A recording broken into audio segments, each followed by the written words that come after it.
GDPR fines and their implications, a reminder about Magecart and some notes on its recent interest in scanning for unprotected AWS S-3 buckets.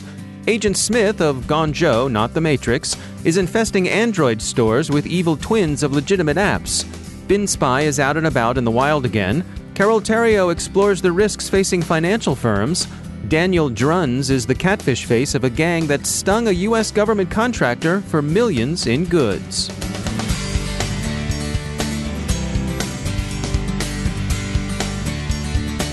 Now a moment to tell you about our sponsor, ThreatConnect. Designed by analysts but built for the entire team, ThreatConnect's intelligence-driven security operations platform is the only solution available today with intelligence, automation, analytics, and workflows in a single platform. Every day, organizations worldwide use ThreatConnect as the center of their security operations to detect, respond, remediate, and automate. With all of your knowledge in one place, enhanced by intelligence, enriched with analytics, driven by workflows, you'll dramatically improve the effectiveness of every member of the team. Want to learn more? Check out their newest ebook, SOAR Platforms. Everything you need to know about security, orchestration, automation, and response. The book talks about intelligence-driven orchestration, decreasing time to response and remediation with SOAR, and ends with a checklist for a complete SOAR solution. Download it at threatconnect.com/cyberwire. That's threatconnect.com/cyberwire. And we thank ThreatConnect for sponsoring our show. Funding for this CyberWire podcast is made possible in part by ExtraHop, providing cyber analytics for the hybrid enterprise. Learn more about how ExtraHop Reveal X enables network threat detection and response at extrahop.com. From the CyberWire studios at Data Tribe, I'm Dave Bittner with your CyberWire summary for Thursday, July 11th, 2019. This has been a week of record fines under the European Union's General Data Protection Regulation. As we've noted, Britain's Information Commissioner's Office has whacked both British Airways and Marriott with stiff penalties for breaches of customer information they sustained. The fines were respectively over £183 million for the airline, £99 million for the hotel chain. Given the high regulatory risk that accompanies GDPR, it's worth noting that the British Airways breach was the work of the card-skimming gang behind Magecart, and Magecart is newly active with a disturbing new approach to theft. RiskIQ reports that Magecart's online card skimmers are actively looking for unsecured AWS S-3 buckets. The gang has spread its skimmer code to some 17,000 domains over recent months. They've gone for reach and not precise targeting. Some observers find the ability to scan for exposed databases and the willingness to do so particularly alarming. AWS comes secure by default, but many, perhaps most enterprise users, will change those settings at some point, and all too often neglect to notice that they've done so, and sometimes forget to restore them to secure options. It's worth checking on your settings, if only to keep the ICO's wolves from your door. Speaking of the Information Commissioner's Office, it's also issued a warning this week to law enforcement agencies about their responsibilities under GDPR for data collected by facial recognition technology. Checkpoint is tracking Agent Smith, Android malware whose name is an homage to the villain of the Wachowskis' film The Matrix.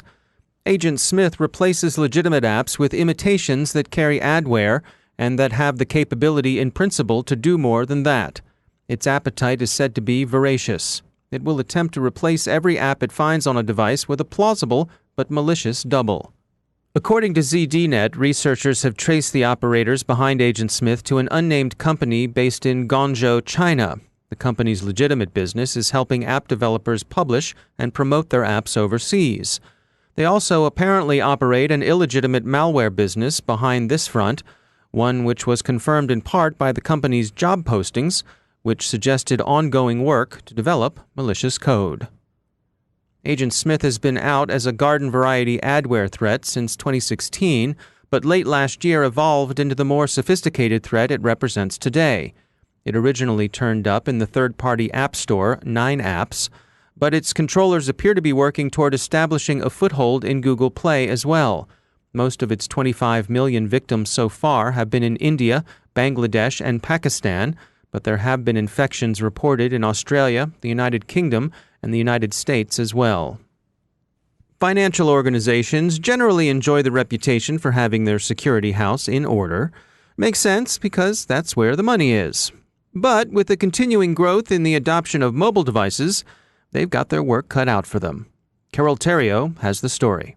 Specialist firm in mobile security, Wandera, have released a report in which they effectively call out the financial industry for poor mobile security standards. So I got to speak with Michael Covington, a VP at Wandera, to share a few report highlights with us. Michael, thanks for chatting with us today. I really appreciate the time.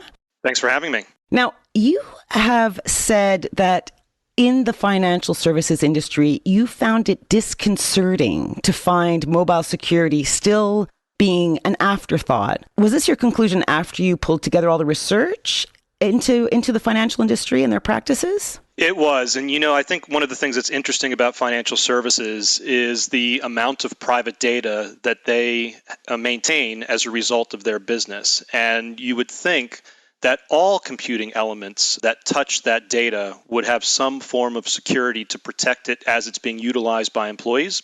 One of the things that we found from this study is that doesn't appear to be the case on mobile. Wow. So it seems that not all is tickety-boo when it comes to cybersecurity. Tell us, what are a few of the highlights from your findings in this report? Well, there's good news and there's bad news. And I'll start with the good news because this may come as a surprise to your listeners. One of the things that we found from our study is that financial services is pretty consistent with what we see with cross-industry statistics around mobile malware. And the reality is that it's quite low in the business environment. We found that on Android, less than 1% of devices are actually impacted by mobile malware. And on iOS, it's even better. It's almost zero. But I think where we have real concern is around some of the threats that people don't always think about applying to mobile. Phishing, for example. That's what we'd say is probably the most important or relevant threat today for mobile employees. And we found that within financial services, more organizations across the board were impacted by mobile phishing than we see across all other industries. So it almost seems as though financial services employees are being targeted, but they're not being trained or being provided with the right tools to protect them against the new threat vectors that are being utilized to kind of levy these phishing attacks, SMS, social networks, etc. Yeah, so you'd kind of say almost that they're hacking the human inside the financial industry, so to speak. It's a great analysis. And I think, there's a very strong belief that mobile devices are built well, that they protect information kind of by default. And, generally we see that mobile devices, the operating systems that they utilize are pretty well built from a security perspective. They still have flaws. I think the vulnerability that we saw with the WhatsApp communication tool just a couple of weeks ago really highlighted how the vulnerabilities and the risk exposure that companies face on mobile is quite high. But at the same time, we see attackers kind of being mindful of that fact as well. It's easier to hack a human than it is to hack a device or an application. I wonder if many companies are just not hiring or getting in the expertise in the mobile arena. So they're basically taking, we know how to protect computers. We'll just apply the same logic to mobile. And in fact, it's a very different platform and concept, isn't it? It really is. And, it's hard to fault financial services exclusively here because mobile is one of those emerging technologies. Yeah, it's been in the workplace for a number of years now, but we're really hitting a point right now where I think the number of employees that are equipped with mobile and the amount of data that's moved out of a protected data center and into kind of public cloud is at that inflection point now where we really do see more and more of that data being put at risk as it's being pulled out of those data repositories and being utilized by those mobile employees. And I think now's the time to really upskill those employees and get them more focused on mobile because that's the future. So that would be your big takeaway for not just for companies in the financial sector, but for all companies. Train your employees to be effectively your first line of defense. Absolutely. I think employees, when it comes to mobile, employees are not only the first line of defense, they're a big part of the solution. One of the trends that we've seen within financial services in particular is a really high adoption rate of BYOD. I think Forrester has put the statistic at 64% of devices as a whole in financial services being employee owned. And if that's the case, you have to rely on your employee to install the tool that will keep them safe and to kind of deal with alerts as they are often raised. And so if the organization is going to make a decision to push that responsibility down to the user, they really have to equip those users with the right tools and the right training to do something with it. Michael, thanks so much for your time today. This was Carole Theriault for the Cyberwire. Forbes reports that Kaspersky has found new infestations of FinSpy in the wild, suggesting that the spyware continues to find users among governments in many corners of the world. FinSpy, a product of the Gamma Group, belongs to the Lawful Intercept family of security products. It intercepts messenger traffic, including traffic from such widely used services as Skype, Telegram, WhatsApp, Signal, WeChat, and BlackBerry Messenger. The spyware is normally installed either through a malicious SMS message to the targeted device or directly by obtaining physical access to the device itself. Gamma Group insists that it sells only to legitimate government agencies for legitimate law enforcement purposes.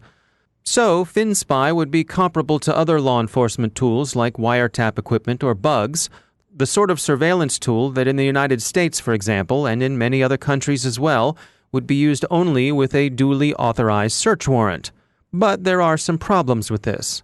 First, Gamma Group was hijacked in 2014 and some of its code was leaked. That code has turned up in criminal knockoffs of the original product. And second, not all the governments who buy Lawful Intercept products use them with due attention to generally accepted notions of human rights. The instances of FinSpy Kaspersky has been recently tracking appear to originate in Myanmar, and that government's human rights track record has been questionable, to say the least. An unnamed U.S. defense contractor was tricked into sending sensitive, highly classified communications intercept equipment worth about $3 million to an international criminal gang. A search warrant request the U.S. Department of Homeland Security filed with the United States District Court for the District of Maryland revealed the details. Homeland Security investigations asked for Apple iCloud information pertaining to 4 email accounts of interest. The incident appears to have been a spear phishing scam executed by hoods posing as a fictional U.S. Navy contracting officer, Daniel Drunz. The criminals were allegedly in email correspondence with a Maryland firm identified in the affidavit only as Company B. They posed as a U.S. naval contracting officer, Daniel Drunz, and used a bogus U.S. Navy email address. It was daniel.drunz@navy.mil.us. Do you see the little rift? Navy.mil.us. A genuine U.S. Navy email address would use the domain navy.mil without the .us. The scammers are being called the Drunz gang in honor of the catfish they hid behind. The comms intercept gear is the important and worrisome item misappropriated, since such equipment is on the United States munitions list and therefore falls under ITAR controls. Those are the International Trafficking in Arms Regulations. And of course, the equipment is said to be highly classified. The crooks made off with more than just the comms intercept gear, too. Their take included $6.3 million in televisions and $1.1 million in iPhones and iPads. Those will be a lot easier to fence than the classified equipment, but the Drunz gang will probably find a buyer for that too. After all, you don't swindle a contractor out of intercept kit just so you can steal Netflix in your she-shed or man cave. And now a few words from our sponsor, Dragos, the leaders in industrial cybersecurity technology. Threats to industrial organizations are proliferating as Dragos recently identified the most dangerous threat to ICS. Xenotime, the activity group behind Trisis, has expanded its targeting beyond oil and gas, illustrating a trend that will likely continue for other ICS targeting adversaries. Learn more about the 8 public threat activity groups Dragos tracks at dragos.com/adversaries and how taking an intelligence-driven approach to ICS security is the most comprehensive defensive strategy to combat industrial adversaries. To register for a free 30-day trial of Dragos' ICS threat intelligence, visit dragos.com/worldview. And we thank Dragos for sponsoring our show.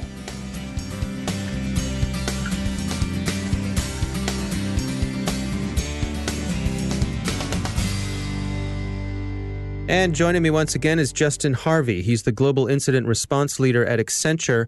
Justin, it's great to have you back. I wanted to touch base with you on some things we've been tracking with GDPR.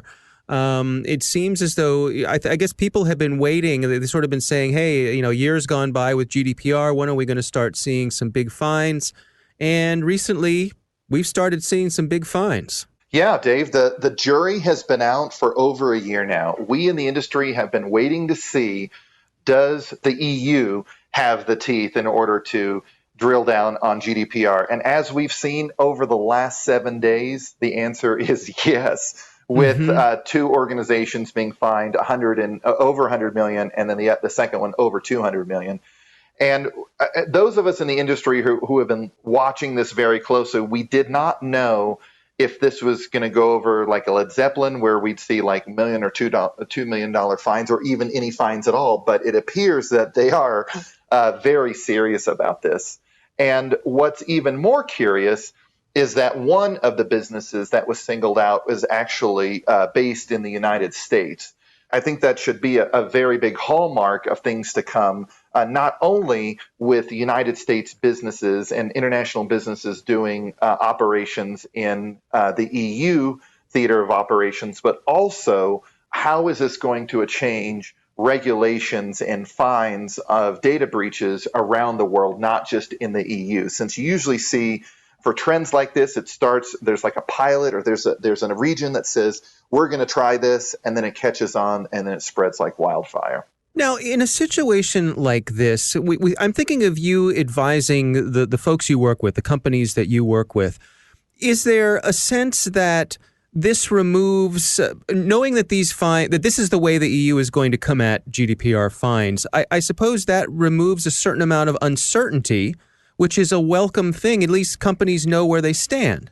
Yes, and as an industry veteran, I'm excited about the GDPR and their ability to follow through. I think that this is a pivotal or watershed moment in cyber defense. So C-suites and boards are doing a calculus, and they're essentially thinking if the average fine is, let's pick an average size of $100 million or 100 million euros, could they take 20 or 30 of that against a potential loss and essentially invest it into increased cyber defense spending? And Dave, I've got to tell you, if anyone took $20 to $30 million in addition to their normal spend and spent it on cyber defense, that would be like an adrenaline shot to the heart. I think that what we're telling businesses is they need to focus more on detection and response. So get that mean time of detection and mean time to detect and respond shorter. So find stuff faster, respond to it faster, less on prevention, although prevention is not dead. And also still do the basics really well. Privileged access monitoring, security operations, doing the log management and the threat intelligence and monitoring, multi-factor authentication. And of course, on top of all of this, proper planning and testing of personnel, processes, in your technology array. But if you even if it's a tenth of what a GDPR fine could be, I think that'll really catapult these organizations that have stood up and are paying attention. Yeah, it's fascinating. I mean, it's almost like it's a calibration event. This is the zone that we're in now.